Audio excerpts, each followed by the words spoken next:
શું તમે ક્યારે મગના લાડુ બનાવ્યા છે? તો આજે આપણે પ્રોટીનથી ભરપૂર અને એકદમ હેલ્ધી એવા મગના લાડુ બનાવીશું. તો તેના માટે મિક્સર જારમાં અડધો કપ મગ એડ કરી તેનો પાવડર બનાવી લઈશું. આ પાવડર સાવ ફાઇન નહીં બનાવી, થોડો દરદરો આપણે જે ભાખરીનો લોટ રાખતા હોય એ રીતે લોટ રાખવાનો. હવે તેમાં થોડું દૂધ એડ કરી ભાખરીના લોટની કણક બાંધી એ રીતે લોટની કણક બાંધી 10 મિનિટ માટે રહેવા દેવાની. તો 10 મિનિટ જેવું થઈ ગયું છે. મગ પણ સારા એવા ફૂલી ગયા છે અને આ સમયે લોટ થોડો હાર્ડ એવો લાગે તો થોડું દૂધ એડ કરી લોટ નોર્મલ એવો બનાવી લેવાનો. તો હવે આ રીતે આપણે ભાખરી બનાવી. સાથે મેં તવો પણ ગરમ કરવા મૂકી દીધો છે.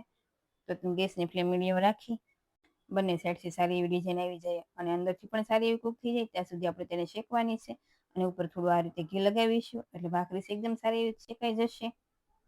તો હવે ભાખરી પણ શેકાઈ ગઈ છે. તો ભાખરી ઠંડી થાય ત્યાં સુધીમાં શીંગના દાણા, તલ અને ડાળિયા આ ત્રણેય મેં અડધો કપ જેટલા લીધા છે અને ગેસની ફ્લેમ સ્લો રાખી આ ત્રણેયને મેં થોડા ક્રન્ચી એવા થાય ત્યાં સુધી શેકી લીધા હતા.